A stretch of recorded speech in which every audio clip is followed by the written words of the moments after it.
Hola a totes i a tots i benvinguts un dia més al meu canal. Jo sóc l'Helena, dissenyadora gràfica i il·lustradora, i aquest és el capítol 7 de Cròniques d'una creativa. Una sèrie on parlem de creativitat, disseny, museus, llocs on trobar inspiració i de tot allò que ens motiva a crear en un món on tothom parla d'intel·ligència artificial. Perquè la creativitat necessita una cosa molt bàsica: mirada, temps i història. Tindràs petits tastets creatius en format vertical a Instagram i TikTok i els capítols complets a YouTube. I en aquest capítol parlarem de museus d'art de Barcelona on pots trobar inspiració. Ens trobem al Museu Nacional d'Art de Catalunya i és que aquest museu es va inaugurar el 1934 i està ubicat al Palau Nacional de Montjuïc. Té una col·lecció d'art català molt extensa que va des de l'edat mitjana fins al segle XX. A dins podreu veure la millor col·lecció d'art romànica del món i els artistes més representatius del modernisme català com Gaudí o Casas. Arribar fins al museu ja és part de l'experiència. Pujar per Montjuïc amb les vistes de Barcelona, les fonts, les escales... El Museu Nacional d'Art de Catalunya està obert de dimarts a diumenge i l'entrada general costa uns 12 euros amb descomptes per a estudiants. Però hi ha un truc, que és que els dissabtes a partir de les 3 de la tarda l'entrada és gratuïta. Doncs ja ens trobem dins del museu, com podeu veure, això és la sala principal, i és que aquest museu es divideix en diferents col·leccions, que són el medieval romànic, el medieval gòtic, el renaixement i barroc, i allà al darrere l'art modern. Comencem pel romànic, el més antic i numerós d'Europa. Aquí podem trobar frescos, taules i escultures. Acompanya'm. El que més destaca d'aquesta col·lecció són les pintures murals que venen directament d'esglésies dels Pirineus. Aquí dins hi pots trobar absis sencers reconstruïts i et dona la sensació d'estar dins d'una església del segle XII. La peça més icònica és el Pantocràtor de Taüll, aquest Crist tan conegut que segur que has vist 1000 cops sense saber d'on era. També hi ha molts detalls que passen més desapercebuts, com frontals d'altar, escultures de fusta... I com a curiositat, tot i que sovint associem l'art romànic amb zones rurals o de muntanya, aquest art no era només del Pirineu. També estava present a les ciutats, però en molts casos s'ha perdut o ha estat substituït amb el pas del temps. I ara passem a l'art gòtic, on els primers noms propis de l'art català brillen. Aquí podem trobar retaules, escultures i pergamins que han passat a la història. Si abans tot era més simbòlic, aquí les escenes es tornen molt més detallades i narratives. És com si l'art comencés a explicar històries de veritat. El que més veuràs aquí són retaules, que són aquestes grans composicions que anaven darrere dels altars, plens d'escenes, personatges i colors. També és interessant perquè aquí apareixen alguns dels grans noms de la pintura catalana, com els germans Serra, Bernat Martorell o Lluís Dalmau. En aquesta col·lecció hi ha obres molt potents, com el retaule de la Mare de Déu dels Consellers o peces de Bartolomé Bermejo que tenen un nivell de detall brutal. I no només hi ha pintura, sinó que també hi ha escultura i objectes treballats amb moltíssim detall, que ens demostren fins a quin punt l'art era important en aquell moment. He de parlar molt fluix perquè estic en un museu. Sabies que el color blau a l'antiguitat només es feia servir per als vels de les verges? Si no ho saps, pots veure el capítol 1 de Cròniques d'una creativa, on ho explico. Ara passem al Renaixement i al Barroc, on l'art europeu es torna més complex. Aquí trobem veritables mestres del segle d'or. Acompanya'm. A diferència del gòtic, aquesta col·lecció és molt més variada, perquè barreja obres que venen de contextos diferents. Per una banda, hi ha art fet aquí, a Catalunya, amb artistes com Antoni Viladomat o Ramon Amadeu, que treballaven sobretot temes religiosos, i per l'altra, hi ha obres que arriben a través del col·leccionisme, amb artistes molt més internacionals. Aquí és on apareixen noms molt potents com Velázquez, Rivera o Tiziano. I la veritat és que es nota molt el canvi, es veuen obres més realistes, amb més llum, més drama...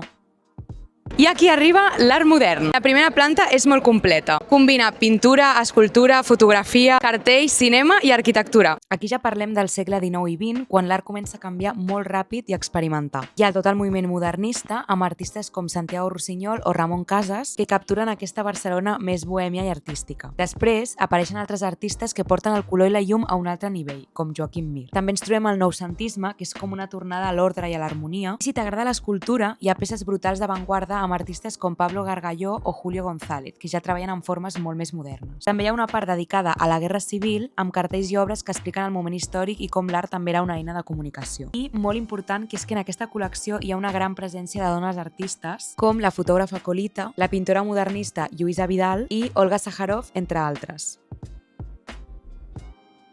I per últim, aquesta és la cúpula del museu i és probablement un dels espais més impressionants. Estàs literalment sota d'una estructura gegant plena de detalls i m'encanta com entra la llum en aquesta sala. El MNAC és un projecte visual històric que inspira per qualsevol projecte creatiu. Ara ja han tancat, així que anem al pròxim museu, que és el MACBA. Ara ens trobem al MACBA, al cor de l'art contemporani a Barcelona. Els dissabtes, a partir de les 3, és gratuït. Realment això no sé si és un fet real, però jo sento que la Rosalia té com molta connexió amb el MACBA, perquè em sembla que l'època en què la Rosalia no hi havia fotos d'ella perquè estava com focus en el seu procés creatiu, tipus la seva adolescència. Oh no, no sabes el que acabo de ver. Ella totalment en aquella època matxava la vibe que hi ha aquí, que és una plaça on hi ha com molts artistes, skaters, també hi ha coses estranyes, com la que acabem de veure fa un moment. Hi ha una mica de tot. Així que on vagi la Rosalia jo vaig perquè és mi todo. Llavors, a dins hi podem trobar de tot, des de collage, vídeo, escultura i artistes tant catalans com espanyols com mundials. L'entrada general costa aproximadament uns 11 euros, però si ets estudiant o tens descompte pot baixar bastant. I un punt important, els dissabtes a la tarda és gratuït a partir de les 3. Moltes de les obres de la col·lecció MACBA tracten temes socials, polítics i culturals i exploren noves maneres d'expressió. És un museu molt centrat en la idea i el discurs més que en l'estètica tradicional. A més, l'entrada et dona accés a totes les exposicions temporals actives en aquell moment, així que pots veure bastantes coses en una sola visita. Quan hi vaig anar jo, una de les exposicions que vaig veure va ser Projectar un planeta negre. És una exposició sobre el panafricanisme, que bàsicament és un moviment que connecta cultures i identitats africanes i de la diàspora arreu del món. El que més em va agradar de l'exposició és que no només hi havia art, sinó que hi havia música, imatges, arxius i tot explicava una història que moltes vegades no s'ha explicat lo suficient. És una exposició molt gran amb centenars de peces i artistes i et fa repensar bastant com entenem la història i la cultura. I una altra exposició que vaig veure va ser Presoners de l'amor fins al sol de la llibertat. És una instal·lació audiovisual molt immersiva amb imatge, so i poesia. Parla sobre memòria, resistència i identitat, especialment en el context palestí. No és una exposició lineal, sinó que és més una experiència, et vas movent entre imatges i sons i vas construint el significat tu mateix. I sí, el MACBA és molt diferent als altres museus que he visitat, hi ha moltes coses que no entens a la primera, però això també et fa pensar. I ara ens en anem cap a la Fundació Joan Miró, que està a Montjuïc i pots pujar en bus, però sincerament us recomano molt anar-hi caminant. Vas pujant entre arbres, amb vistes de Barcelona, flors, i a poc et vas allunyant del ritme de la ciutat. És com una transició perfecta abans d'entrar al museu i de cop apareix l'edifici tot blanc, molt integrat amb el paisatge i ja et dona una pista de què trobaràs dins. La Fundació Joan Miró costa 17 euros, 12 euros per estudiants. Hi ha un parc al costat que es pot visitar sense entrada, que és on m'havia assegut en aquest vídeo. El problema és que no sé què li va passar a la meva càmera, que va gravar tot el vídeo a càmera lenta i sense so. Llavors, com que és impossible doblar-me a mi mateix, estic intentant recordar què deia. La veritat és que em posava una mica filosòfica, però bueno, ens hem quedat sense aquesta part del vídeo. Però bueno, parlava de que la Fundació Joan Miró es va inaugurar el 1975 i va ser pensada pel mateix Joan Miró, juntament amb l'arquitecte Josep Lluís Sert. El que volien fer ells no era un museu tradicional, sinó un espai viu, obert, on l'art fos accessible i connectés amb la gent. L'edifici té aquest estil racionalista, molt blanc, amb llum natural per tot arreu, i a dins hi ha patis interiors, finestres grans, tot està pensat perquè l'art i l'espai dialoguen. La col·lecció és una de les més completes de Joan Miró. Hi ha de tot, pintures, escultures, tapissos, però també hi podem trobar dibuixos, esbossos i quaderns de treball. El que més em va agradar és que no només veus l'obra final, sinó que també pots veure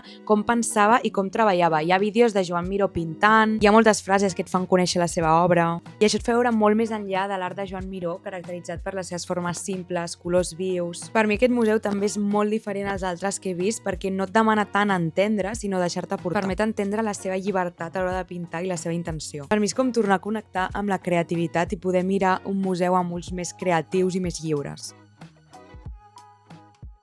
I per últim ens movem cap a un museu que està justament allà. I ja només ens queda el Museu del Disseny, que com veieu ja ens situem aquí, al costat de la Torre Akbar, està just davant. I aquest museu està dividit en diferents col·leccions. A mi personalment m'ha encantat, perquè ja sabeu que m'encanta el disseny. La primera col·lecció del museu és la de disseny de producte, que mostra l'evolució del disseny industrial a Espanya i Catalunya des dels anys 30 fins avui. Aquesta col·lecció parla de com els objectes formen part de la nostra vida quotidiana. Des de mobles fins a vehicles utensilis, tot està pensat, tot és disseny. El que més m'agrada d'aquesta part és que entens que el disseny no és només fer coses boniques, sinó que també resoldre problemes reals. En aquesta col·lecció pots veure com han canviat les formes, els materials i fins i tot la manera de produir. Hi trobareu de tot, des de clàssics premiats amb els Premis Delta fins a objectes impresos en 3D. Després tenim la col·lecció de disseny de moda, que m'ha encantat, on podem veure tota l'evolució de la moda, des dels vestits amb corsers fins als vestits que tenim avui en dia.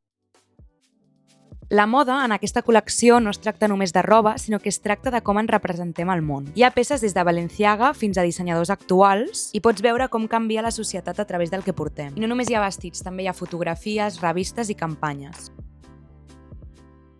Després tenim la meva preferida, la col·lecció de disseny gràfic, on hi ha cartells des del segle XIX fins avui. La veritat és que són increïbles tots els cartells que hi ha i hi ha molts artistes catalans. Aquesta part és literalment història del disseny gràfic. Aquí veureu pioners catalans com Pla Narbona, Antoni Morillas o Ricard Giral Miracle. A més, també podreu veure tota l'evolució de tipografia, publicitat i disseny visual. I sobretot podreu veure l'evolució del disseny gràfic amb una exposició d'un munt de cartells. I per últim, la col·lecció d'arts decoratives, on el que més m'ha agradat ha sigut la col·lecció que hi havia de ceràmica. Aquesta col·lecció et fa entendre que el disseny no és nou, que abans ja existia, només que no tenia un nom. Mobles, ceràmica, objectes decoratius, tot això ja tenia una intenció estètica i funcional. És molt interessant perquè veus com coses que avui en dia els diem disseny, abans eren artesania o luxe. Doncs aquest era l'últim museu en aquest recorregut de museus d'art de Barcelona. Sí que és veritat que a Barcelona hi ha molts més museus, hi ha moltes exposicions temporals, hi ha galeries d'art, o sigui, jo molts cops vaig caminant per Barcelona i trobo llocs que no tenia ni idea que existien, però si us hagués de recomanar 4 museus dels més típics, aquests que us he posat en aquest vídeo m'encanten. Sempre és un bon moment per recordar que aneu a veure art, no fa falta que aneu a un museu, també podeu anar a veure una pel·lícula, perquè a mi em passa molts cops que si estic molt de temps sense consumir alguna cosa relacionat amb l'art, començo a tenir pensaments supernegatius, sobretot en general perquè les xarxes socials no em fan gens de bé, però també sobre l'art i sobre que ja no té res sentit amb la intel·ligència artificial, i sí que el té, o sigui, a vegades va bé sortir de casa i veure aquestes coses i veure que hi ha molta gent que li segueix important l'art i que òbviament és necessari. Però bueno, no et dono més la xapa, espero que t'hagi agradat el vídeo, ja saps que això és una sèrie, Cròniques d'una creativa, així que si vols seguir veient episodis de la sèrie et pots subscriure al meu canal, també tens una llista de reproducció on pots trobar tots els capítols de la sèrie i li pots donar like a aquest vídeo si t'ha agradat, i ja per últim em pots seguir a xarxes socials on faig contingut molt creatiu i així valdrà una mica la pena aquest moment que estic passant en què m'estan mirant un munt de persones. Res, que espero que us hagi agradat i que tingueu un gran dia i fins al pròxim. Adeu!